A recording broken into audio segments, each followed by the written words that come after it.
Ever feel like you want to reinvent yourself and your creations? Need to figure out how to introduce a new project to the world? And how do you actually figure out when it's time to end an existing one? You're about to find out. Welcome to the I Want to Know podcast. My guest today is Ron Placone. He's got all of those questions, and I'm going to hopefully help him answer them and help you guys figure some stuff out as well. Ron's a comedian, writer, actor, and recent filmmaker. He hosts the podcast 1000 with Ron Placone and writes the webcomic Lucy and Ron. This year, he released the short film Loner, had a vertical short called Frank Azuri premiere in Rome, and just finished his first feature that premiered in November called Left at Wall. Hey, Ron, welcome to the show. Hey Josh, good to see you. Long time listener, first time caller. I know what people don't realize is that Ron has followed my stuff for a while and we've had some interactions and I had a lunch or a coffee something years ago, probably been crazy. It's probably been, I don't know, at least 5, 6 years, maybe even more. I'm glad that this gave us an excuse to reconnect. I love your questions and I'm really excited to get into them because I know these are things that lots of people are trying to figure out. So let's jump right into it. What is the first thing you want to know? I'll give like a little bit of a head start just for some background. Yeah, please I'm a do. comedian and, I've been doing stand up for about 15 years. I've been in LA since 2016. I did a lot of work in the podcast talk space for a while. And now I'm trying to move more into a scripted, film making space. I Mhm. just did my first feature and I'm trying to hustle my scripts more. The strike has not been kind, but that's a different podcast for a different day. Yeah, I was gonna say nice timing. So, my first question in that spirit, how can a creative rebrand themselves? Well, my first advice is don't, shift directions into an industry that's shut down unless you unless you're a glutton for punishment, but I'm glad that things are, for the most part, sort of back up and running. So one thing I wanna mention off the top is, when it gets into sort of branding and niche are kind of related in a lot of ways. So one thing for anyone that's watching, listening, I have a skill session called the Niche Definer, which you can check out at joshspector.com/sessions. And it's a really helpful sort of exercise to go through, not only to sort of find your niche in the beginning, but I think it's also helpful to sort of help if you're thinking of pivoting and figuring that out. So just want to mention that up top. So let's talk about your specific situation right now. So talk to me a little bit about the audience you currently have. Do you feel like how connected are they to your existing brand? How aligned are they with sort of where you're going? Does it matter? Is this a pivot or is this sort of starting from scratch? Who are the people that you really want to sort of know what your quote unquote new brand or rebrand is? So kind of give me some context for how you feel about where you're at with that. I would say it's definitely not starting from scratch, but there's a little bit of a, I might not get all the exact same people. I mean, my content has always had, a political edge from a progressive point of view. That has not changed. I Mhm. still very much have that. I still have a toe in the podcasting world that I was more part of. It's not like I'm completely out of it, but I'm introducing, new and different projects. And, so far, some people have come along very enthusiastically. They're like, oh, this is Mhm. really cool. Certainly not everyone has. And it's, I think some people, maybe it's just not what they're looking for. Maybe they don't Mhm. want, that they just want a talk show and that's it. But I think a lot of other people, like, they would find interest in an interview style show. They would find interest in films and episodic content, that still has that same theme.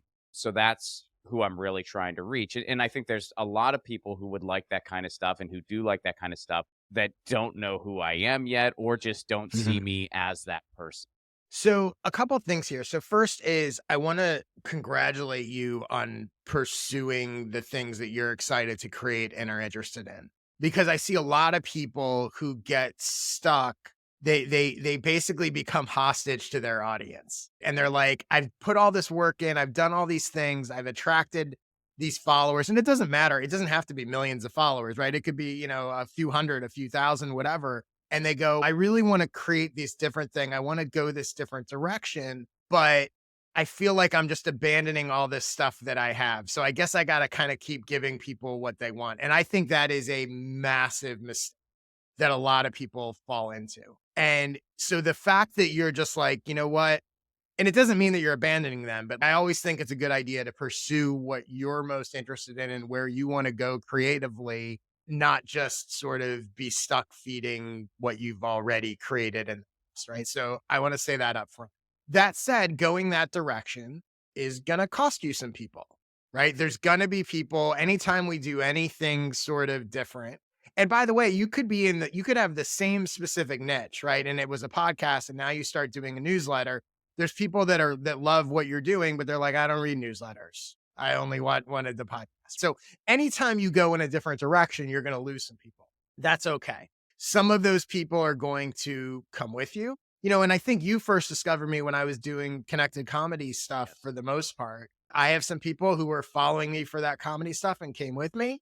And I have a lot of people who are like, I don't care about this business stuff. I wanted the comedy stuff. So yes, it's going to cost you some people, and understanding that, like, okay, that's okay. Because the other thing that's going to happen is it's going to attract new people who weren't interested in what you were doing before. I think people get hung up on worrying about, oh, I'm going to lose those people. And they overlook the fact that it's going to attract new people. And maybe it cancels out. Maybe it doesn't. Maybe it's a bigger audience. Like that all remains to be seen. There's no way to know that. But don't be too worried about the people I had are not coming with me on this new journey. It's okay. It's just not for them. But there will be new people that it is for. The other thing to keep in mind here is that, brand is a reflection of what you do, not what you say. So, what that means is that the things that you start creating, the things that you start putting out there, the things that you start talking about, they're going to define your brand more so than anything that you say. A lot of times when it comes to brand, people get sort of caught up and go, now I'm this, right? Like as if you have to make this pronouncement and go, I'm now a filmmaker. I'm no longer this other stuff.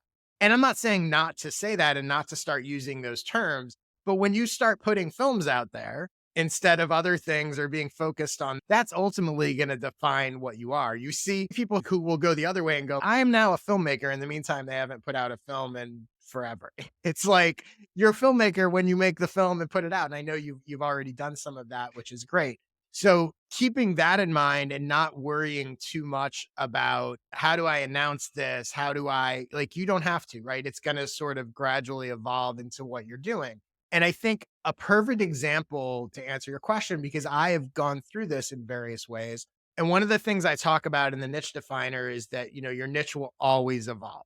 No matter how successful you are, no matter how much you like it, there is no way that 10 years from now, you're going to be in the same place doing the same things as you were 10 years ago. Now, some of those evolutions will be large. There'll be big shifts, and other times they'll be small. And you may go narrower, you may go broader, but it's constantly in an evolution. And so I think the idea that your brand was ever going to be stagnant is not true. And I think if you look back on what you've done, it's always been evolving, right? So this is a continuation of an evolution of you as a creative. It's not just this sort of now I'm changing everything. And so for me, when I started my For the Interested newsletter about 7 years ago, the tagline was like ideas to help you get better at your work, art, and life, which was like all over the place, right? Very broad. And it was very sort of broadly self-improvement focused. So I might share something about, how to grow your newsletter, but then I might also share something about how to get a good night's sleep and how to be more productive. So sort of much broader than my current focus. It was that for probably at least a year, maybe more. And I eventually decided to sort of niche down to focusing on creators and focusing on sort of audience and business growth. And I was no longer going to share the sort of how to get a better night's sleep stuff, right? It was going to be much more tactical. And one of the reasons, by the way, that the name of the newsletter is For the Interested, because it was purposefully broad. So I was just sharing things that were sort of interesting and kind of self-improvement-y, whatever. So I eventually pivoted that down. I didn't change the name, but the content, again, your brand is what you share and what you do, changed dramatically. Now, when I did that, I knew consciously in my own mind that was where I wanted to go. And I might have changed some of the positioning and the taglines and the whatever, the way I would describe what it was. But what I didn't do was I didn't make some announcement and go, hey guys, I'm no longer this, I'm now that. This newsletter is no longer this, it's now that. what I did was I just stopped sharing the stuff that was like the sleep articles. And what I was sharing in the newsletter, what I was putting out, what I was putting on social was now much more focused to this narrower sort of, to use your terms, like the new brand, the rebrand of what I was doing. And I never to this day ever said, oh, I've made a switch. It just sort of happened. And I knew as I was doing that, that there would be people who were subscribed because they liked the articles about sleep. They weren't a creator, they weren't whatever, but they liked the sort of general interesting stuff or those kind of self improvement things. I knew that somewhere along the line, they were going to go, I'm not getting anything from this newsletter anymore. And they were going to leave and they were going to unsubscribe and whatever. And they did. I was like, let them figure out where I'm going and see if it's for them. So removing that pressure of I have to make this statement, right? I have to announce this thing because the truth is, even you don't exactly know what your brand is going to become and where you're going. Like you're finding it as you go. So people are smart enough, they will pick up on, and I'm sure you're already seeing a little of this, right? Some of the people are excited about the new stuff you're doing, and some of them don't care. And they'll filter themselves out while you attract new people. So that I think is how I would recommend approaching it. And then the other thing here, the last thing on this is I think there's 4 questions I think it's really helpful to consider when you're going to reinvent yourself or your brand. So here they are. The first one is ask yourself, is what I'm doing a rebrand or is it an evolution of my existing brand? Those are not the same thing. A rebrand is I'm going in a totally different direction. A rebrand might be Ron is no longer a creative, he's an accountant. Like an evolution of your existing brand is I used to be focused on podcasts and comedy and now I'm a filmmaker. That's a shift. And a lot of the stuff you might make films about is similar to the things that you were doing in your podcast. There's some through line there, right? That's an evolution. In most cases with creatives, it's an evolution more so than it is a rebrand. I think that's helpful to but it's helpful to think about in your own mind, what are you doing? The second question to ask yourself is, what's the story behind the shift that you're making? And how can you tell that story and make that story compelling to your audience? Can you tell it and how can you tell it repeatedly in different ways in different places? The key here is there's always a story behind what you're doing and the direction that you're going. The more people understand where you're going and why, the more likely they are to follow you there. The third question is your new brand designed to appeal to a new audience or is it for the same audience but in a new way? For example, it would be one thing to shift a brand from helping creators to helping creators use AI. That's appealing to the same audience. It's just sort of doing it in a different way. It's a totally different thing to shift your brand from helping creators to helping nonprofit organizations. So understanding what this new brand shift is, right? Is it about a new audience or is it about a similar audience in a new way? And it might be a little bit of both, but helpful to sort of think through how that works. And then the last question here to think about is how will you know you've been successful? What does it look like to rebrand yourself? And I think ideally you're going to aim for some sort of metrics or something that is better than just it feels like it's working. It feels like people see me differently or get what I'm doing. So is it about sales? Is it about more subscribers? Is it about more different or better leads? Is it about more testimonials? Is it about, attracting new people to your films or converting a certain number of people in your audience to watch your films? Is it about a different type of client or audience member? Or maybe it's about less of all of those things. A lot of times, more subscribers, not necessarily better. More followers, not necessarily better. The questions you're getting, the replies, the qualitative stuff beyond just the quantitative stuff, the opportunities that are coming your way. Are people contacting you for advice about filmmaking as opposed to advice or with opportunities around filmmaking as opposed to advice or opportunities around podcasting?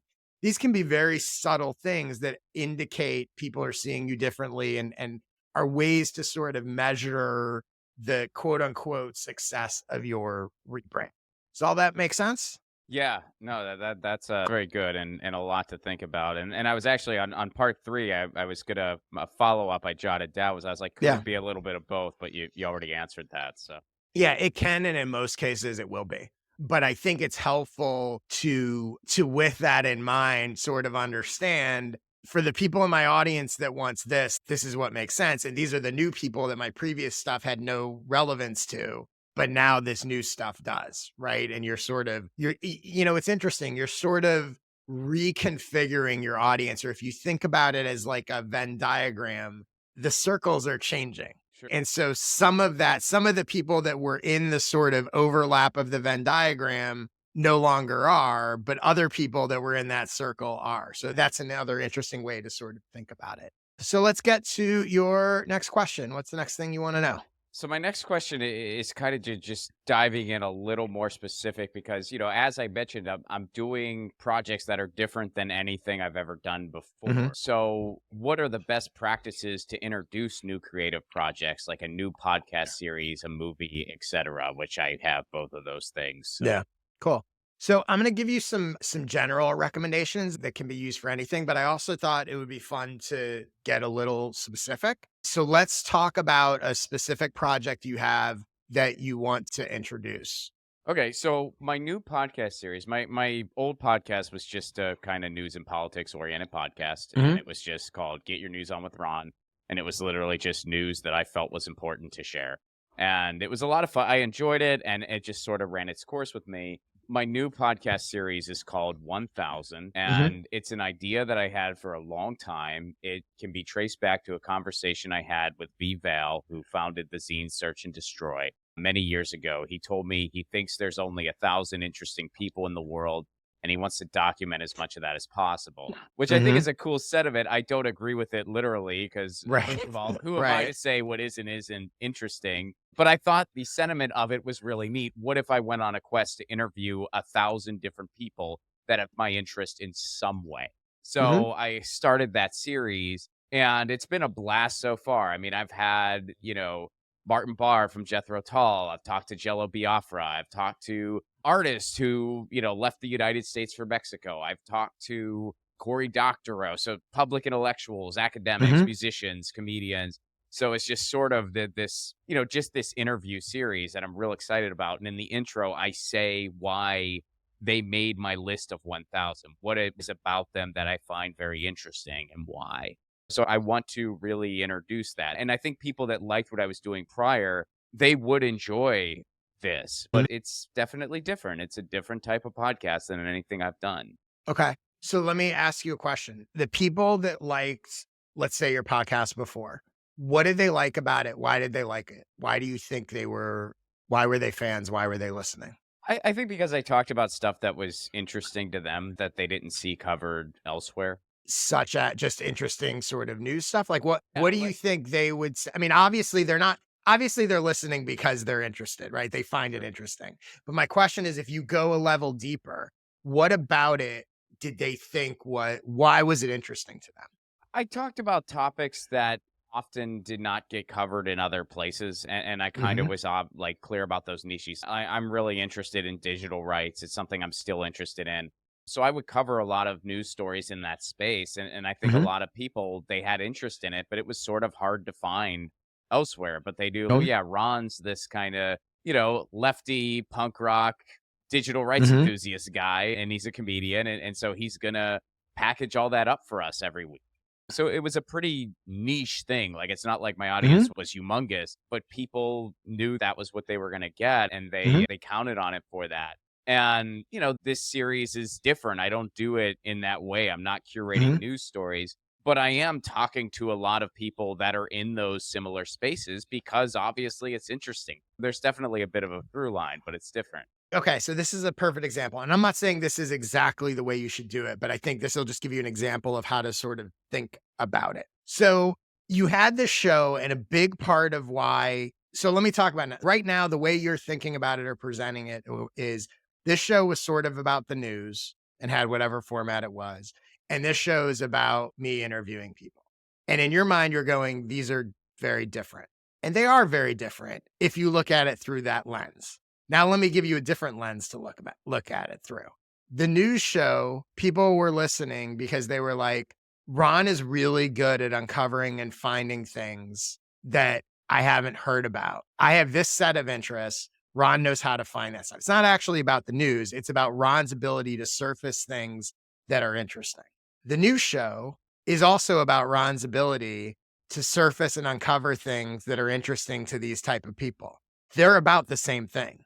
They're just different formats. So the underlying, so again, so when you're telling the story, and this is a sort of overall tip, if you have one thing and you're launching a new thing, and you want to look for what is that connective tissue that makes it a logical jump. Now, there's still going to be some people that are like, I don't want to hear an interview show. But if you position it as, again, you're creating a story to tell, and I'm going to talk more about that in a second, but there's a narrative here, or there can be a narrative here, that this also goes to evolution versus rebrand.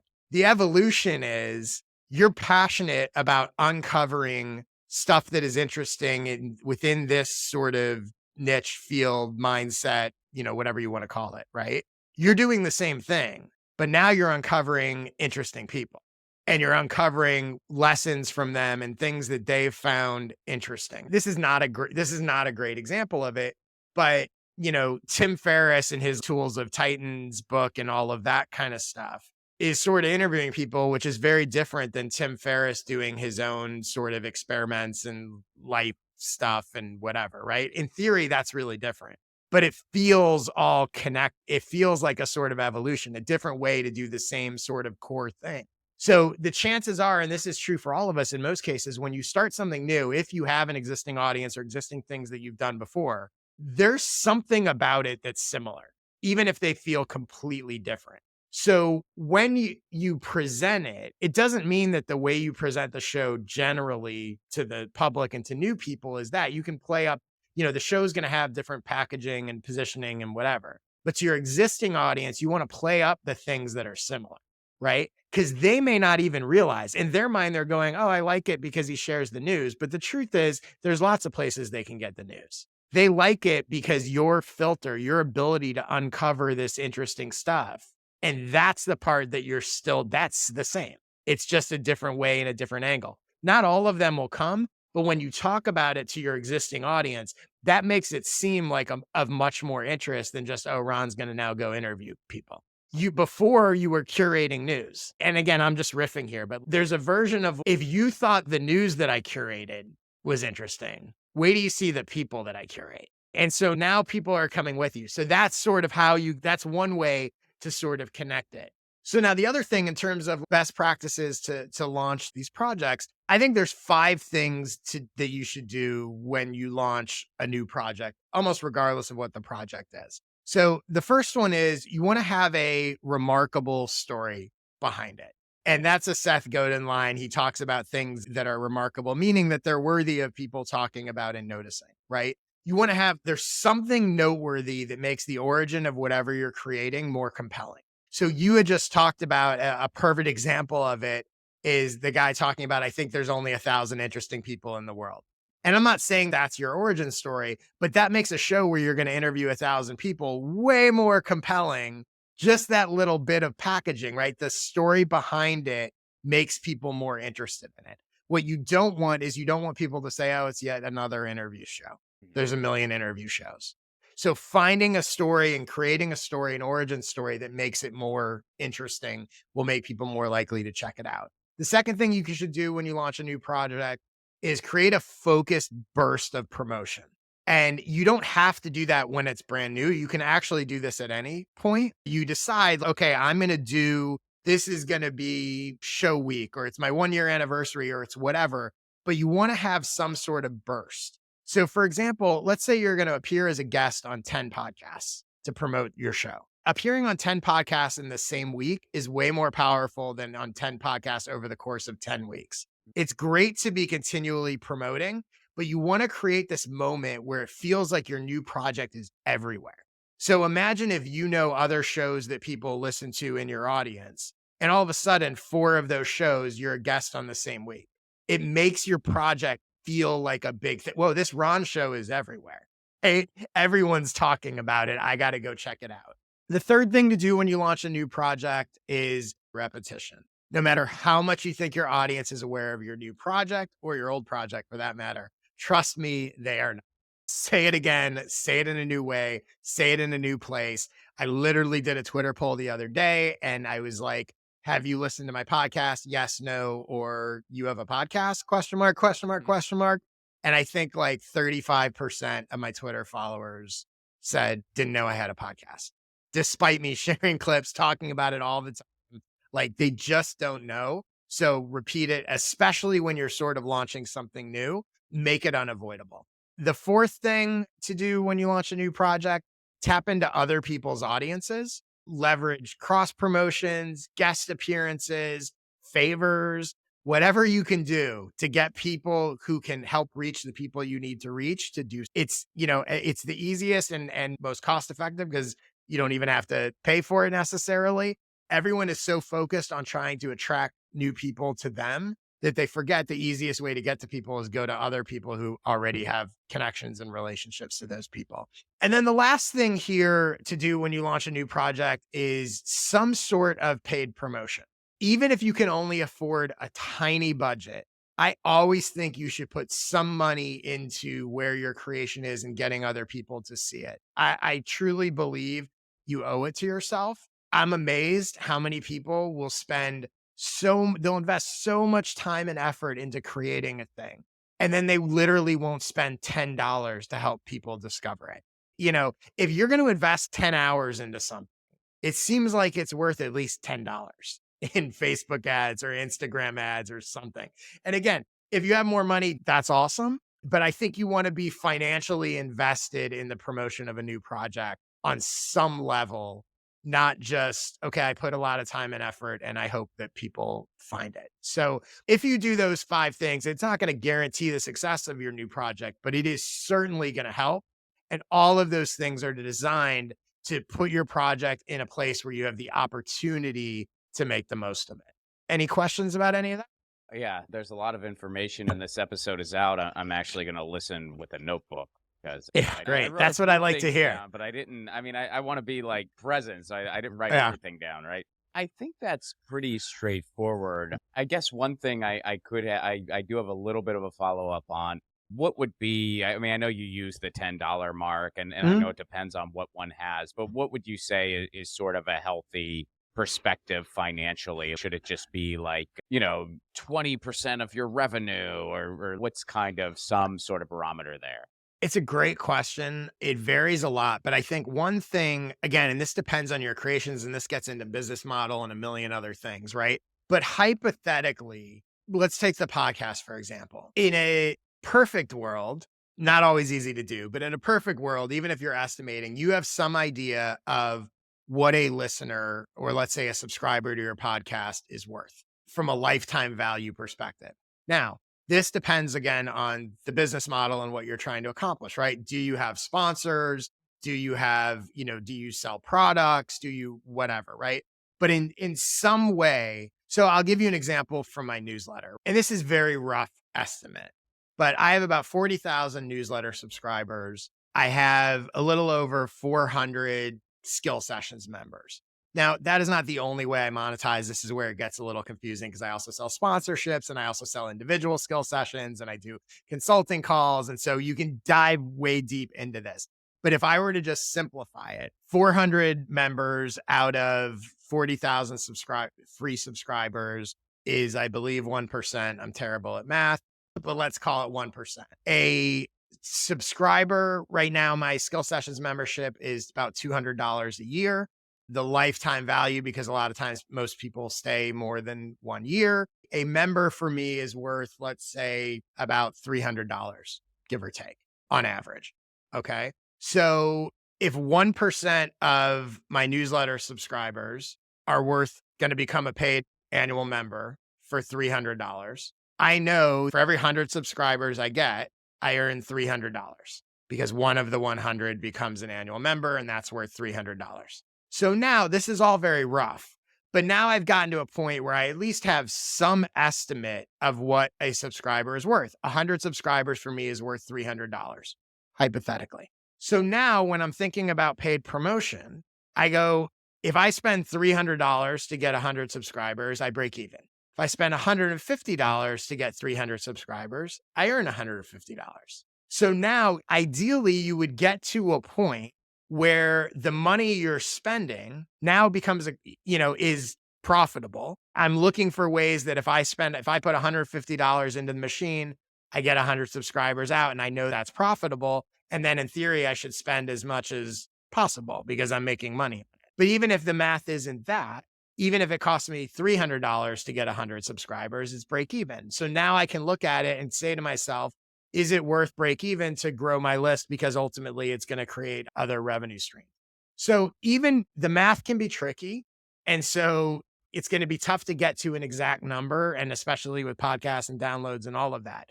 But creating some version for yourself of this is what a podcast subscriber is worth to me, or this is what, 100 podcast subscribers or 100 podcast downloads, some number. So that gives you, even if you're guessing, it gives you a baseline to go, okay, now when I spend money, I can measure what I got from it. I promoted this episode and it got 200 more downloads than I typically get. And it cost me $200, whatever I did. I ran an ad, I did, whatever it was. So now you can at least go, do I think a download is worth $1 to me? And this is going to be trial and error and you're going to sort of adjust. But that's the way to think about it, as opposed to what a lot of people do, which is just sort of randomly pick a number or whatever. Because the truth is, if you're like, okay, I make X amount and I'm going to invest 20% of that back in ads. But if that 20% is not getting you a return that's worth it, then it doesn't make sense to pay 20%.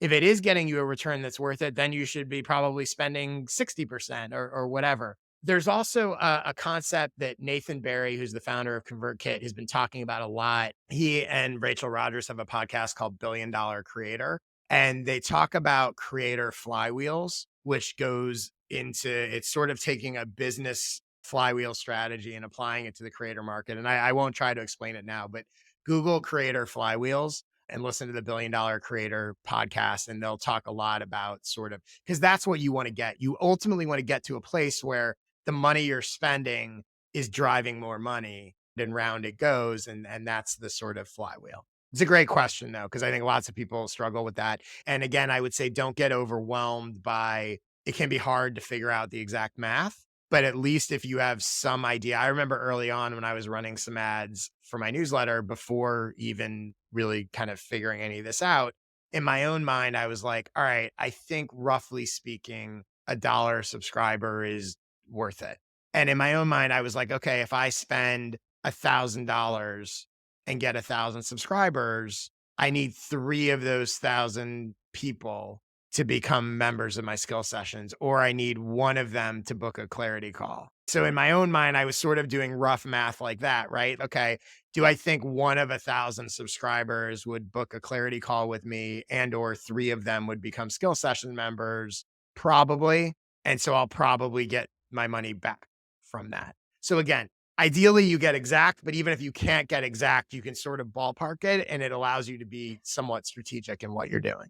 Okay, yeah, that's incredibly helpful. Oh, Right. one other thing to look up, look into lifetime value, just in general as a concept of how to measure lifetime value of customers or audience or anything, because that's a key part of any kind of paid promotion. You need to understand what a customer or audience member acquisition gets you in order to understand what you should be spending to acquire one. Cool. So let's get to your third question. What is the last thing you want to know? My third question, I think this is actually something I saw from a blog post from you as well that sort of inspired this question. But, going through this process and, everything that I've described on this episode, it's not, hey, this happened last week. This was over the course of a couple years. But you've talked about the importance of ending projects that have run their course or are no longer valuable. What are some key elements to look for to confirm that is the case? I'm a big believer in ending things. And first of all, I have to say, I love that the word you used in the question was end and not quit. It's a tiny little thing, but I'm such a big believer in the importance of the words we use. And I think one of the biggest things that prevents people from ending projects is they think about it as quitting. And those are not the same things. Quitting is giving up. Ending is making a conscious decision to say, I'm going to put my time and effort somewhere else. And there's a variety of good reasons to do that. This has run its course. We all have limited time and resources and all of that stuff. And there's nothing wrong with ending a project. And I think it becomes much easier when you think about it in those terms as opposed to quitting, because we all have our own issues about, I don't know, am I giving up too soon? Am I, et cetera. And along those lines, the first thing I would say is, I'm a big Seth Godin fan. I think it's my second reference to him in this podcast. But have you ever read the book, The Dip? Awesome book, super short read. Seth Godin, he came out with it a while ago. I don't know, 15 years ago, maybe.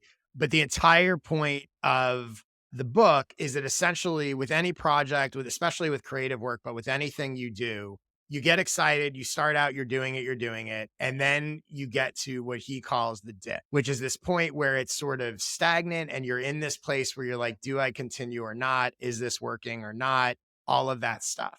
And the book is about how you think through and what you do in that moment. And it's not skewed to, oh, you should just push through it. I'd say at least half of the book, if not more, is about, no, you probably should stop. It's not always about getting through the dip, but it's about what do you do in that moment and how do you figure out essentially what you're asking? How do you figure out if you should end your project or if you should go forward? Because a lot of times on the other side of that dip is lots of success, but that doesn't mean that you should. And a lot of times you should please stop doing it. So great book, highly recommend it. Another thing too is I think in general, I think it's always a good idea. I'm going to say this as an absolute, even though it's not necessarily an absolute, but don't start a project without an end in mind. So give yourself some sort of out or the opportunity for an end. When I started this podcast, I was like, I committed to doing 12 episodes over the course of 3 months. And I was like, I'm going to do at least that. And then I'm going to see where I'm at. And if I don't want to continue for whatever reason, then that's fine. And I can end it there versus people who start things that are just never ending. I'm going to start this thing. And when you start something that's never ending from the very beginning, literally on a daily basis, you're trying to figure out whether or not you should continue. So you're constantly trying to figure out, should I quit? Is it working? And that is super draining. Whereas if you started out and go, I'm going to do this for a week, I'm going to do this for a month, I'm going to do this for 3 months, I'm going to do this for 10 episodes or whatever it is, it allows you to go, I'm not even going to assess whether or not I should quit until I get to that point. And it's very easy to then re-up. So it's very easy to go and it gives you that approach gives you permission in those moments. It makes it easier for you to walk away if you don't want to do it anymore and not feel like a failure because you're like, I set out to do 12 and I did 12 and now now I'm going to go in a different direction. And it creates that space for you also to decide to go on or not, right? It's not this sort of never ending thing. And you're not constantly trying to figure out, is it working? So the other thing, when you're in that space or just in general feeling this way, I came up with 4 signs it's time to end a project. And you'll notice that I said, and not quit. Another reminder, the words you use frame the decisions that you make matter a lot. So the first sign it's time to end a project is you no longer want or value the things you set out to get from it when you start it. Goals change. Everything evolves. Your life changes, your time changes. It's not a bad thing. There's nothing wrong with saying, you know what? I've been put all this time and effort and work into this thing, but I don't even really want even if this thing worked better, I don't even want that anymore. So why am I still doing it? So that's one thing, one big reason that you should end the project. The second reason or sign that it's time to end a project is it's a project you wouldn't start today if it didn't already exist. We get caught in stuff all the time. And it's and it's very easy for me to sort of look at certain things and go, if my newsletter didn't exist, would I start it and want to do it today? 1,000% yes. My podcast, which I recently cut back from weekly to twice a month. If I was starting today, would I start it weekly? Probably not. I might just at the beginning to get the sort of momentum going.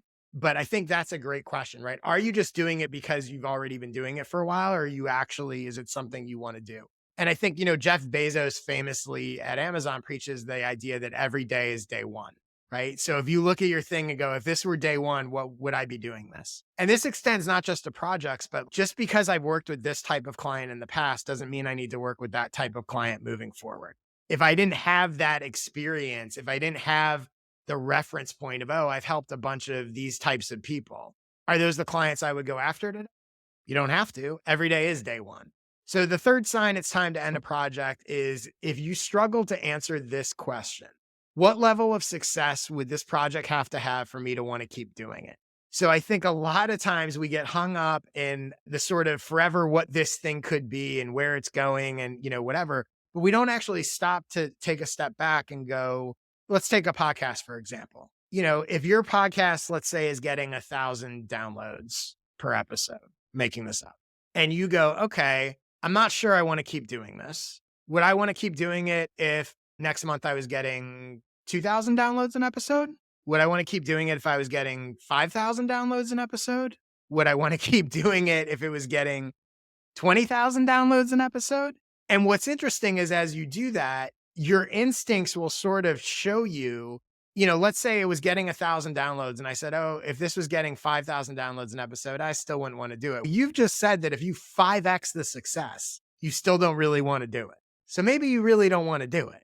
Yes, there will be a point where you go, okay, at that number, I would probably want to do it. But what this tells you is even with significant progress, again, however you define success, it could be financial, it could be downloads, it could be whatever, it could be getting better guests, it could, whatever it is, right? It gives you some gauge of, I would want to do this if under these set of circumstances, which then allows you to sort of go, how realistic or close am I to those set of circumstances? And why would I want to do this if I got 100,000 downloads, but not if I got 5,000 downloads, right? And how it gives you a way to sort of judge that. If you have a hard time answering that question, if you have a hard time coming up with the success level at which you'd want to keep doing it, you probably just don't want to keep doing it. You probably just don't want to keep doing it. And it's time to end it. So the fourth and final sign it's time to end a project is you're not willing to wait at least 1 year for whatever that level of success is that would make you want to keep doing it. So in general, impatience is not a great thing. I'm a big believer in that you need to be patient and all success takes time. But sometimes impatience means more than just that you're impatient. Sometimes it means that you don't actually really want that thing. So let's say that, and that going back to that podcast example, you're currently getting 1,000 downloads a month or 1,000 downloads an episode and you say, you know what? If I got 10,000 downloads an episode, I would still want to be doing this. But if I said to you, okay, again, this hypothetical, you're going to get 10,000 downloads an episode, but you're not going to get them for a year. So you got to keep grinding and keep doing what you're doing for a year until you get to that point. Do you still want to do it? And I think, again, you may, but there also will be people who will be like, I don't know, another year. And I'm taking a year as a random example, but I think there would be people that would go, another year of grinding at this. Like, I don't really want to do that, which again is sending you a signal that like, you don't really want to do this. And you can pick whatever interval you want. I think a year is a good one, but you could go, depending where you're at, realistically, if you think about what's it going to take me to go from 1,000 to 10,000 downloads, really, are you willing to wait 3 years to get to that level? Maybe you don't want to do it. So I think those four things, I think, are all signs that it might be time to end the project that you're working on. Any questions about any of that? Does that resonate? Does it help you clarify some things potentially? Oh, it resonates a lot, and honestly, it kind of makes me feel a little bit better about choices I've made over the past year and a half of, oh, that was the right call then. So yeah, no, that was very helpful.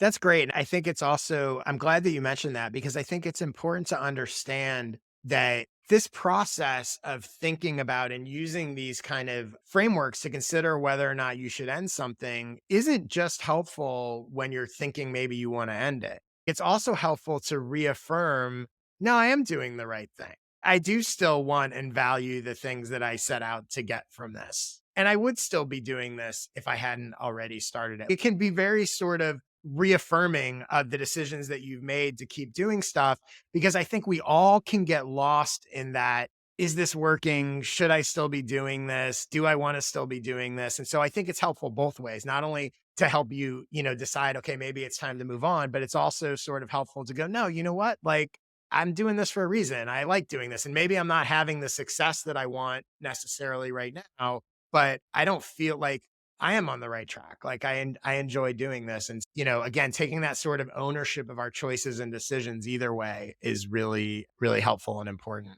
Ron, thank you for all the attention you've given my stuff over the years. Thank you for these questions. I know tons of people in my audience and listening and watching to this are trying to figure out similar stuff.